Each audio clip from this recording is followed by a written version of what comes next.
बदलापूरच्या शाळेमध्ये झालेल्या आंदोलन आणि तोडफोडीच्या नंतर शाळेच्या परिसरात ठिकठिकाणी मोठ्या प्रमाणात पोलीस बंदोबस्त तैनात करण्यात आलाय। या सगळ्या परिसराला जवळपास पोलीस छावणीचं रूप आहे। शाळेमध्ये आज कोणताही कायदा सुव्यवस्थेचा प्रश्न निर्माण होऊ नये यासाठी पोलीस विशेष खबरदारी घेत आहेत। मध्यरात्रीपासूनच इथला पोलीस बंदोबस्त वाढवण्यात आलाय। सध्या शाळेच्या परिसरात काय परिस्थिती आहे सांगतात आमचे प्रतिनिधी गणेश गायकवाड। बदलापुरातील शाळेत संतप्त जमाव जो आहे तो काल जमला होता आणि मोठ्या संख्येनं हा जमाव जमल्यानंतर जवळजवळ 3 ते 3.5 तास या ठिकाणी या जमावाकडनं घोषणाबाजी सुरू होती। त्यानंतर हा जमाव जो आहे हे जे आंदोलक आहेत ते शाळेत शिरले आणि त्यांनी शाळेची मोठ्या प्रमाणात तोडफोड केलेली आहे। त्यामुळे कायदा सुव्यवस्थेचा प्रश्न निर्माण झाला होता। पोलीस प्रशासन या ठिकाणी देखील होतं, मात्र आंदोलकांची संख्या ही मोठी होती आणि त्याच्यामुळे पोलिसांच्या हाताबाहेर सगळी परिस्थिती गेली। सध्या आपण शाळेमध्ये आहोत, आपण पाहू शकतो की या ठिकाणी मोठ्या प्रमाणात पोलीस बंदोबस्त तैनात करण्यात आलेला आहे। आजच्या दिवशी कायदा सुव्यवस्थेचा कोणताही प्रश्न निर्माण होऊ नये यासाठी पोलिसांनी घेतलेली ही खबरदारी आहे। शाळेचं हे प्रवेशद्वार आहे आणि या प्रवेशद्वारच्या ठिकाणी देखील मोठ्या प्रमाणात पोलीस बंदोबस्त तैनात करण्यात आलेला आहे। राज्य राखीव दल असेल, दंगल नियंत्रण पथक असेल यांच्या माध्यमातून शहरामध्ये कायदा आणि सुव्यवस्था अबाधित ठेवण्याचा प्रयत्न पोलिसांकडून केला जातोय। कालची परिस्थिती चिघळली होती। रेल्वे स्थानकावर जवळजवळ 10 तास आंदोलन सुरू होतं आणि त्याच्यामुळे परिस्थिती हाताबाहेर गेल्यानंतर पोलिसांना लाठीचार्ज करावा लागला आणि सगळी परिस्थिती नियंत्रणात आणावी लागली। सध्या शहरामध्ये तणावपूर्ण शांतता आहे। सर्व दैनंदिन व्यवहार सुरू आहेत, मात्र पोलिसांनी सध्या कायदा सुव्यवस्था पाळण्यासाठी त्यांची अतिरिक्त कुमक शहरात दाखल झालेली आहे आणि शाळेचा प्रवेशद्वार असेल किंवा शहरातील मुख्य ठिकाणं असेल या ठिकाणी मोठ्या प्रमाणात पोलीस बंदोबस्त तैनात करण्यात आला आहे। गणेश गायकवाड, न्यूज 18 लोकमत, बदलापूर।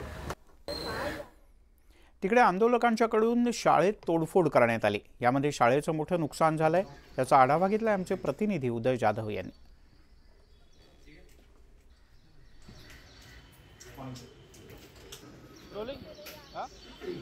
बदलापूर इथल्या आदर्श शाळेमध्ये आपण आता आलेलो आहोत आणि ज्या शाळेमध्ये तोडफोड झालेली आहे ती शाळा आता इथे माझ्या मागे आपण पाहत असाल, ही ती शाळा आहे। त्या शाळेत जिथे तोडफोड जी आहे स्थानिक नागरिकांनी आणि पालकांनी केलेली आपल्याला पाहायला मिळते। समोर आपण पाहू शकतो की बाकड्यात खुर्ची त्यांची तोडफोड करण्यात आलेली आहे आणि याच शाळेमध्ये ज्या लहान विद्यार्थी आहेत, चिमुकले आहेत, त्यांचा वर्ग जे इथे भरत होते आपण इथे पाहू शकतो। दुसरीकडे या खिडक्या ज्या आहेत तो यांची देखील तोडफोड करण्यात आलेली आहे आणि या सर्व वर्गाची जी आहे ती तोडफोड इथे करण्यात आलेली आहे। पोलिसांचा बंदोबस्त जो आहे तो इथे वाढवण्यात आलेला आहे आणि पालकांचा उद्रेक जो आहे काल आपण दिवसभर पाहिलेला आहे। आज देखील पालक जे आहेत ते संतप्त झालेले आहेत।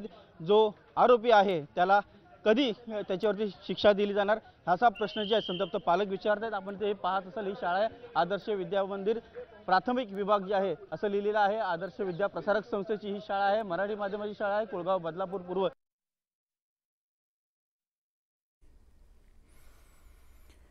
आपण या दृश्यांमधून आपल्याला कल्पना येऊ शकते की शाळेच्या इथे मोठ्या प्रमाणात तोडफोड करण्यात आली आहे।